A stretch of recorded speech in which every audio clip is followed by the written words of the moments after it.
সুগানা, তুমি জানো যে লোকসভা উপনির্বাচনে তৃণমূল কংগ্রেস শত্রুঘ্ন সিনহাকে প্রার্থী করেছে এবং তা নিয়ে কিন্তু বহিরাগত চাপানোতর অব্যাহত। কারণ গত বিধানসভা নির্বাচনে এই বহিরাগত তত্ত্বকেই হাতিয়ার করে তৃণমূল কংগ্রেস প্রচার চালিয়েছিল এবং সেই জায়গায় এবারে কিন্তু পুরোপুরি উল্টো চিত্র দেখা যাচ্ছে। কারণ আসানসোল লোকসভা উপনির্বাচনে শত্রুঘ্ন সিনহাকে প্রার্থী করেছে তৃণমূল, আর তা নিয়েই বিজেপির সর্বভারতীয় সহসভাপতি দিলীপ ঘোষের কটাক্ষ, বহিরাগত বলে ভোটে জিতে এখন বহিরাগতর উপরেই নির্ভর করতে হচ্ছে। পাল্টা তৃণমূলের জবাব, শত্রুঘ্ন সিনহা ন্যাশনাল ফিগার। শত্রুঘ্ন সিনহা আমাদের পার্টিতে মন্ত্রী ছিলেন, একাধিকবার এমপি ছিলেন। তিনি এখন পাটনা থেকে টাটা করেছে, তিনি বাংলায় গেছেন। দিদি এখন কি বলবেন? বাহারি বলবেন না বিহারি বলবেন? শত্রুঘ্ন সিনহা এটা ন্যাশনাল ফিগার, সেই হিসেবে তাকে দাঁড় করানো হয়েছে। বাংলার ভোটের ময়দানে বিহারীবাবু শত্রুঘ্ন সিনহা। আসানসোল লোকসভা উপনির্বাচনে তিনি তৃণমূলের প্রার্থী, আর তাকে কেন্দ্র করেই ফিরে এলো সেই বহিরাগত চাপানুতর। বাহারি বিহারি তরজায় জড়িয়ে পড়ল তৃণমূল বিজেপি। গত বিধানসভা নির্বাচনে বিজেপির বিরুদ্ধে বহিরাগত তত্ত্বকে হাতিয়ার করে জোরদার প্রচার চালায় তৃণমূল। জনগণের রায়, বাংলা নিজের মেয়েকেই চায়। এবার আসানসোল লোকসভা উপনির্বাচনের জন্য বাজপেয়ী জমানার কেন্দ্রীয় মন্ত্রী শত্রুঘ্ন সিনহাকে তৃণমূল প্রার্থী করতেই বহিরাগত তোপ দাগতে শুরু করেছে বিজেপি। বাংলার রাজ্যসভার কোটাগুলো আগেই আসামকে দিয়েছে, গোয়াতে দিয়েছে, এবং বাংলার লোকসভাটাও বাইরে থেকে করছে। বাংলার মানুষ বুঝুক, কিছু মানুষ তো ওই বহিরাগত তত্ত্ব, বাঙালি মেয়ে, বাংলার মেয়ে, সব তত্ত্বে কিছু মানুষ একটা সম্প্রদায় পুরো ভোট দিয়েছে, সবাই জানে। তারাই বুঝুন যে আমাদের রাজ্যসভার সিট বাইরের লোক নিয়ে চলে যাচ্ছে, আমাদের লোকসভার এমপিও বহিরাগত হবে। আমাদের দল সব ভেবে চিন্তেই প্রার্থী দিয়েছে।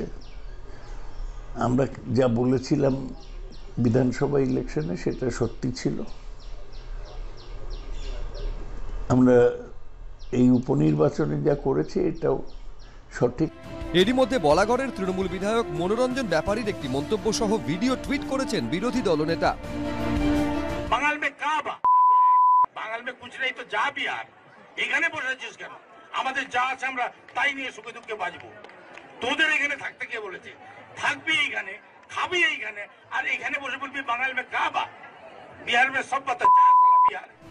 এই ভিডিও টুইট করে শুভেন্দু অধিকারী শত্রুঘ্ন সিনহাকে টুইটারে ট্যাগ করে প্রশ্ন তুলেছেন, বিহারীবাবু শ্রী শত্রুঘ্ন সিনহার কাছে সবই নয় প্রশ্ন।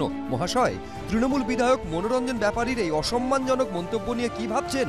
কলকাতা আন্তর্জাতিক বইমেলায় সাম্প্রতিক ভাষণে বিহারীদের সম্পর্কে আপনার নতুন দলীয় সতীর্থের মনোভাব স্পষ্ট। আপনি বললেন না যে বিহারের লোকজন তারা বাংলাকে ভালোবাসে না, এখানে সব করতে আসে। সব লোক তো নয়, সব লোক নয়, একটা বিরাট সংখ্যক লোক। শত্রুঘ্ন সিনহাকে আপনি কোন পদে ফেলবেন? শত্রুঘ্ন সিনহার সঙ্গে আমার বিষয় নেই, তার মনোভাব আমার জানা নেই।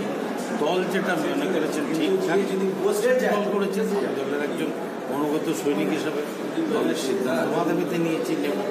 দল যদি আমাকে প্রচার করতে যেতে বলে তাও আমি যাব।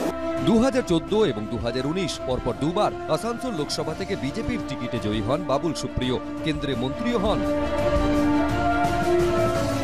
শিবির বদলে তিনি এখন তৃণমূলে।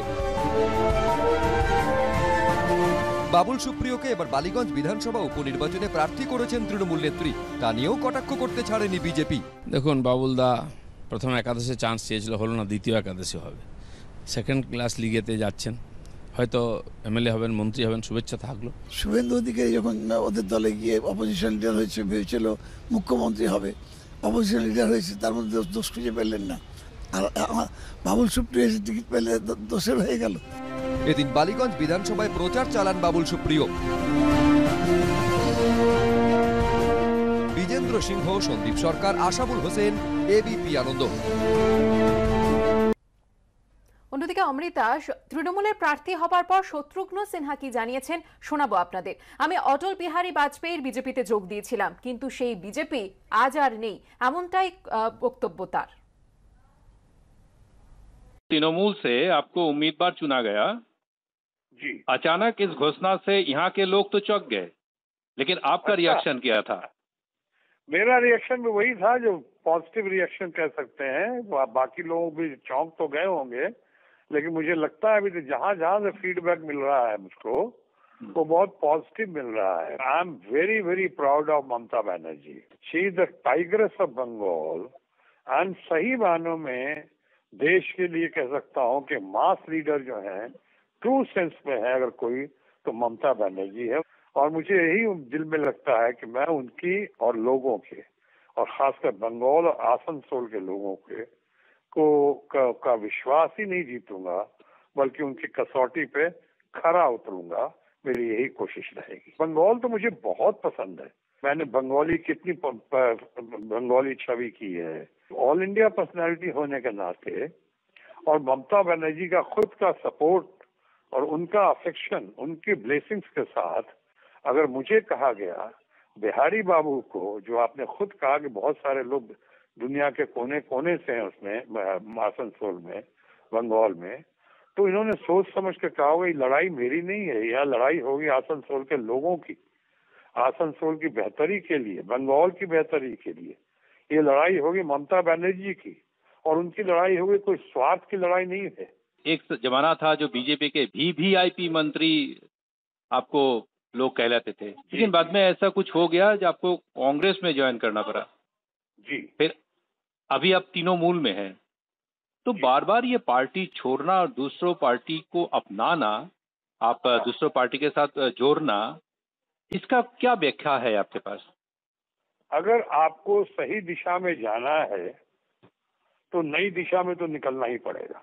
भारतीय जनता पार्टी में जहां मैं था, वो अटल बिहारी वाजपेयी जो स्टेट्समैन थे, उनकी पार्टी नहीं रही, और मैंने जनता के हित में मुद्दे उठाए।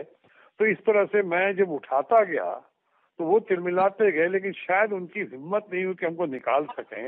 लेकिन एक वक्त आया कि हमें सही दिशा की ओर निकलना पड़ा, और इसलिए मैं दूसरी पार्टी में आया था। ममता बनर्जी के जरिए मैं देश का भविष्य देख रहा हूँ। अभी आसनसोल में हमारे अपने बंगाल के तो लोग हैं ही, लेकिन वहाँ पे पूरे देश के बहुत सारे जगहों के लोग हैं, भिन्न भिन्न प्रांत के लोग हैं, वहाँ पे बिहार के बहुत सारे लोग हैं। मैं ये चाहूंगा तो उनके उम्मीदों के साथ, उनको उम्मीद पे खरा उतरने के साथ, उनके आशीर्वाद और उसके स्नेह के साथ, उनके डायरेक्शन में कैसे बंगाल को और आसनसोल को और पुख्ता कर सकूं, और मजबूत कर सकूं, और प्रगतिशील कर सकूं, कैसे वहां की तकलीफों को और दूर करने में हम मदद कर सकें, ये हमारी कोशिश होगी।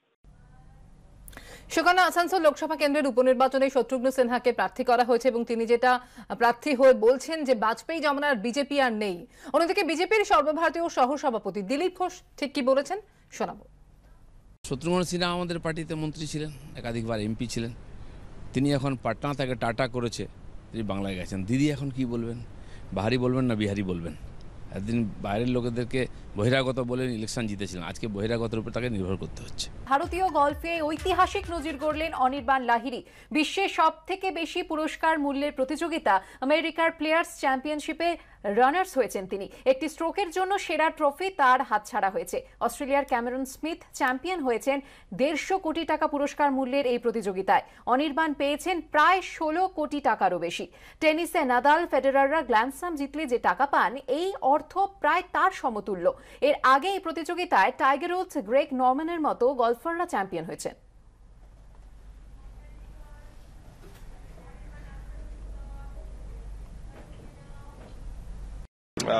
I gave it a good go. Made some mistakes today that I could have avoided, but that's golf. I picked up a few shots too, so I'm happy. This is a really positive week for me going forward. সেখানে ইউক্রেনের পরিস্থিতির দিকে চোখ রাখবো এবং যুদ্ধ বিধ্বস্ত চেহারা ইউক্রেনের এবং একাধিক শহর কিন্তু কার্যত ধ্বংসস্তূপের চেহারা নিয়েছে। 20 দিন ধরে যুদ্ধ চলছে, রাশিয়ার লাগাতার ক্ষেপণাস্ত্র এবং গোলাবর্ষণ চলছে, বিভিন্ন দিক থেকে এগোচ্ছে রাশিয়ার সেনা, পাল্টা প্রতিরোধ গড়ে তুলেছে ইউক্রেনের সেনাবাহিনীও। এরই মধ্যে রাশিয়ার বিদেশ মন্ত্রক জানিয়েছে ইউক্রেনের ক্ষেপণাস্ত্র হামলায় 20 জনের মৃত্যু হয়েছে, আহত হয়েছেন 28 জন। এরই মধ্যে কিভের কাছে রুশ হামলায় আহত হয়েছেন ফক্স নিউজের সাংবাদিক বেঞ্জামিন হল, তাকে হাসপাতালে ভর্তি করা হয়েছে। ইউক্রেনের বিমান বাহিনী দাবি করেছে রাশিয়ার একটি ড্রোন পোল্যান্ড সীমান্তের মধ্যে ঢুকে পড়ে, তারপর দ্রুতই তা ফিরে আসে ইউক্রেনের আকাশ সীমায়, সেটিকে গুলি করে নামানো হয়েছে। তবে এরই মধ্যে আন্তর্জাতিক বাজারে অপরিশোধিত তেলের দাম কিছুটা কমলো। ব্যারেল প্রতি $100 নিচে নেমেছে তেলের দাম। আজ দুপুরে রাজ্যসভায় বিদেশমন্ত্রী এস জয়শঙ্করের ইউক্রেনের পরিস্থিতি নিয়ে বিবৃতি দেওয়ার কথা রয়েছে।